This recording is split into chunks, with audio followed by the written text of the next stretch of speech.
RSN Singh साहब, मैं आपसे जानना चाहता हूं, एक एक्सपर्ट के तौर पर, आप खुद जानते हैं कि पैसे कैसे लिए कैसे दिए जाते हैं, आपने विभिन्न इंस्टीट्यूशंस में काम किया है, आप खुद रॉ के एक अधिकारी रहे हैं जो इस बात पर माइन्यूटली नजर रखता है कि पैसे कैसे आते हैं भारतीय संस्थानों के अंदर, चाहे वो पब्लिक प्लेटफॉर्म्स हो, चाहे वो प्राइवेट प्लेटफॉर्म्स हो, या चाहे वो फाउंडेशन हो।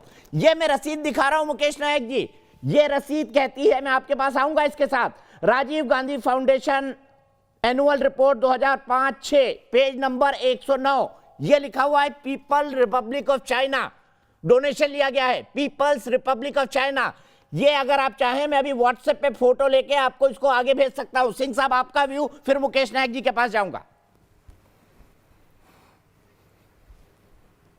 नहीं, पैसे तो आपको मालूम है संस्थानों को आते हैं। मैं आपको बता दूं, कोई 1100 NGOs थे जिनको 1 करोड़ से ज़्यादा पैसा मिल रहा था। अभी वो सारे काफ़ी दुकानें बंद हो गई हैं। एक मैं आपको स्टैटिस्टिक्स दे रहा हूं कि अरविंद केजरीवाल जब ये नरेंद्र मोदी के खिलाफ ये चुनाव लड़ रहे थे वाराणसी में, कोई 23 NGOs थे, सारे के सारे फॉरेन फंडेड NGOs थे, वो सब की दुकानें बंद हो गई हैं। उसमें करीब 1/4 25% NGOs थे वो गांधी जी के नाम पे थे। तो ये तो चलता रहा है। लेकिन एक बात बता दूं मैं कि ये जो सीक्रेट डील है, ये दुश्मन देश की बात नहीं है। आप किसी भी देश के साथ ये सीक्रेट डील नहीं कर सकते हैं। मैंने जब नेपाल पे किताब में लिखने गया था, पूरे नेपाल का दौरा किया, मैं तमाम ऊपर से नीचे, टॉप से लेके नीचे तक माओवादियों सभी से मैं मिला, प्रेसिडेंट से लेके सभी से।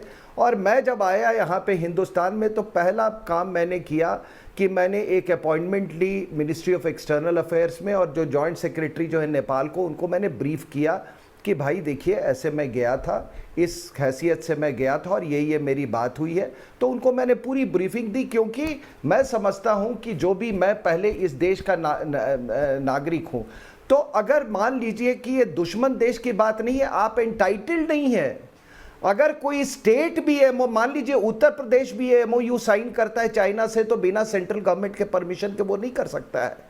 तो किसी को ये है, और आप अगर पकड़े जाते हैं डोकलाम क्राइसिस में, इसलिए आप अभी तक आपने बताया नहीं, और कोई उनको मजबूर भी नहीं कर रहा है बताने के लिए कि बताओ क्या उस समय ये हुई थी, कि आप कोऑर्डिनेट कर रहे थे। तो डोकलाम में वो जो हमको शक पैदा हुआ कि ये आदमी क्यों छुप के गया और क्यों पहले डिनाई किया, तो अब पता चलता है कि वो तो सीक्रेट डील का हिस्सा था। अब वो सीक्रेट डील में क्या था? कहीं ऐसा तो नहीं था कि हम एक टाइम पे बायोलॉजिकल वॉरफेयर करेंगे, उथल पुथल करेंगे, और अगर आप नॉर्मल चुनाव के रास्ते से अगर पावर में नहीं आ सकते हैं तो आप चाइनीज रूट से, और कई देशों में ऐसा हो भी रहा है। जो WHO के जो हेड है, जो इथोपिया के हैं, उनका पृष्ठभूमि पढ़ लीजिए, वो भी चाइना से पैसे खाए हुए थे, हेल्थ मिनिस्टर थे, उसके बाद उनको उठा के चाइना ने उनको WHO।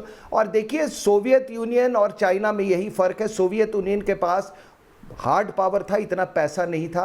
आज चाइनीज़, आपको मालूम है दीपक जी कि उन्होंने किसको खरीद रखा है, कौन कौन से थिंक टैंक, कौन कौन से पत्रकार, कौन कौन से यही नहीं, अमेरिका में हार्वर्ड तक में इनकी, मतलब वो आपको इन्होंने ये सब ये खरीद फरोख्त का काम किया है। तो ये कहना, देखिए ये कोई भी इस तरह से आप दृश्य देखें कि वो शी जिनपिंग खड़ा है और देश की जो डिफैक्टो प्राइम मिनिस्टर थी वो खड़ी हैं, और वो दोनों वो साइन करें। वो ग्रैंड हॉल है, चाइना का ग्रैंड हॉल है, वहाँ पे ये सब हो रहा है। तो मैं लोगों से यही दरखास्त करूँगा कि कृपया इसको डिफेंड ना करें, क्योंकि आने वाली पीढ़ी, ये 6 महीने में आप बात करने लायक नहीं, क्योंकि अभी और डिटेल्स आने वाले हैं।